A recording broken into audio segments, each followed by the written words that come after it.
नमस्कार। देश परदेश संवाद चैनल में आपका स्वागत है। आज हम बात करेंगे जम्मू एवं कश्मीर में आतंकवादियों के साथ होने वाली मुठभेड़ों के बारे में और उनसे बरामद हुए हथियारों के संबंध में। बिल्ली के भाग से छीका टूटा। जी हाँ, और थोक के भाव में अमेरिकी हथियार आतंकवादियों के हाथ में लग गए हैं। जम्मू कश्मीर और नियंत्रण रेखा पर आजकल आतंकवादियों के साथ में होने वाली मुठभेड़ों के बाद जो हथियार और फौजी साजो सामान बरामद हो रहे हैं, वो हथियार और साजो सामान अमेरिका और उसके नेतृत्व में लड़ने वाली दूसरी पश्चिमी देशों की फ़ौजें अफ़गानिस्तान में इस्तेमाल कर रही थीं। पोलैंड और वियतनाम के बने हुए जूते, कनाडा के night sights, M4 carbines, armour piercing bullets और तरह तरह के अति आधुनिक उपकरण बरामद हो रहे हैं। आर्मर पियर्सिंग बुलेट सैनिकों के लिए एक नया खतरा साबित हो सकता है, जिससे निपटने के लिए अब फौज लेवल 4 के जैकेट्स सैनिकों को उपलब्ध करा रही है। अत्याधुनिक अमेरिकी हथियार और नाइट विज़न डिवाइस के दम पर आतंकी पाकिस्तानी खुफिया एजेंसी की सरपरस्ती में जम्मू एवं कश्मीर में घुसपैठ की जुगत में रहते हैं।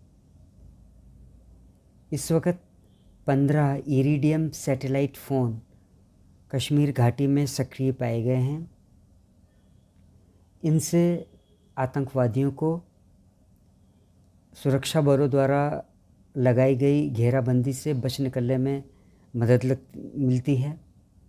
जाहिर है कि ये डिवाइसेस या तो अमेरिकी फ़ौजों के हैं या उसके नेतृत्व में लड़ने वाली दूसरे पश्चिमी देशों के फ़ौजों की हैं, जो कि वो अफ़गानिस्तान में इस्तेमाल कर रहे थे। हालांकि NTRO और दूसरी भारतीय एजेंसियां इन सैटेलाइट फ़ोन्स को बराबर मॉनिटर कर रही हैं और इनको निष्क्रिय करने की पूरी चेष्टा की जा रही है।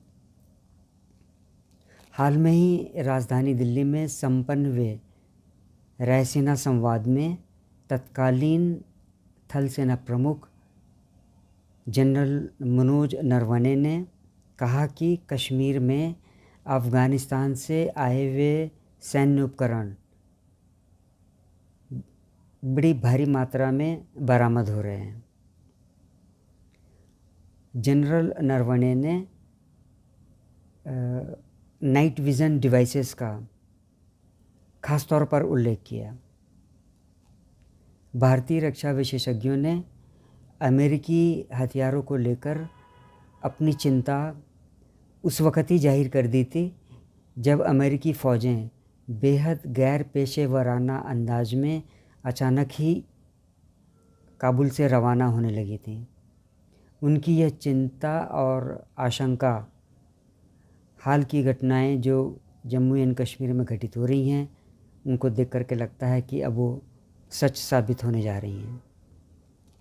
सुजुआ में central industrial security force CISF के जवानों को लेकर जा रही बस पर जो आतंकी हमला हुआ और उसके बाद जो मुठभेड़ हुई, उसके बाद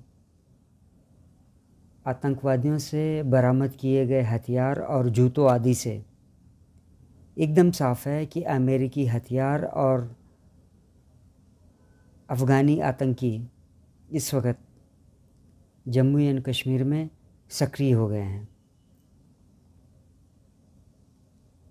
अमेरिकी हथियार और आतंकी अफ़गानी पाकिस्तानी फ़ौज और वहाँ की गुप्तचर एजेंसियों की सरपरस्ती में भारत में घुसने की कोशिश करते रहते हैं। पाकिस्तानी खुफिया एजेंसी और फ़ौज इस मुगालते में है कि जिस फार्मूले को उन्होंने अफ़गानिस्तान में प्रयोग में लाया और उससे उन्होंने अमेरिकियों को अफ़गानिस्तान छोड़ने पर मजबूर किया और वहाँ पर अपनी पसंद की तालिबानी सरकार बनवा ली, वही फार्मूला वो जम्मू एंड कश्मीर में भी चला सकते हैं और भारत के लिए मुसीबत खड़ी कर सकते हैं। 15 अगस्त 2021 को जब से अफ़गानिस्तान पर तालिबानियों का कब्ज़ा हुआ है, वहाँ की सरकार ने लश्कर-ए-तैयबा और जैश-ए-मोहम्मद जैसी तंजीमों के खूंखार आतंकवादियों को जेलों से रिहा कर दिया था। अब ये खूंखार आतंकी जम्मू एंड कश्मीर में पाकिस्तानी फ़ौज की देखरेख में और वहाँ की खुफिया एजेंसी की देखरेख में जम्मू एंड कश्मीर में घुसपैठ के चक्कर में रहते हैं। अभी जो हाल में जम्मू एंड कश्मीर में मुठभेड़ हुई थी, उसमें 2 पश्तो भाषी अफ़गानी आतंकी मारे गए। ये पश्तो भाषी आतंकी नागरिक या तो पाक अफ़गान बॉर्डर के हैं या फिर अफ़गानिस्तान के हैं।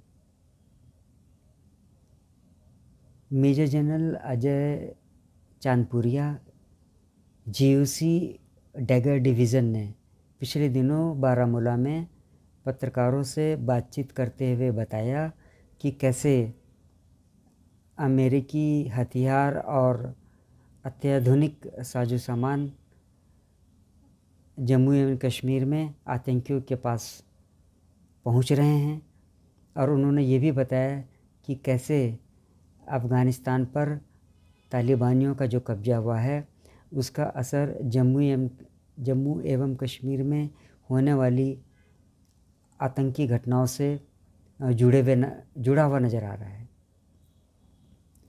अफ़गानिस्तान में अमेरिकी हथियार जो छोड़े गए वो एक ऐसा लगता है कि सोची समझी रणनीति के तहत छोड़े गए थे। अफ़गानिस्तान से अमेरिकी फ़ौजी यूं ही नहीं चले गए। उसके पीछे एक ऐसी धारणा काम करती हुई नज़र आती है कि ये जो छोड़े गए हथियार हैं इनका उपयोग आतंकवादी रूस, चीन, ईरान और भारत जैसे देशों के ख़िलाफ़ करेंगे और जो वो अचानक अफ़गानिस्तान छोड़ने का फ़ैसला वहाँ की सरकार ने लिया, उसके पीछे ये धारणा नज़र आती है कि जो कट्टरपंथी तंजीमें हैं उनका रोष अमेरिका के प्रति कम हो जाएगा, क्योंकि जब दुनिया में आर्म्स कॉन्फ्लिक्ट बढ़ते हैं तो जाहिर है कि पश्चिमी देशों की स्ट्रॉन्ग आर्म्स लॉबी का इकोनॉमिक इंटरेस्ट इसमें निहित है। आज के इस अंक में बस इतना ही।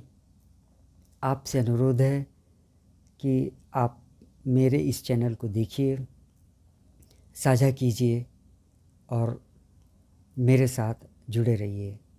जय हिंद।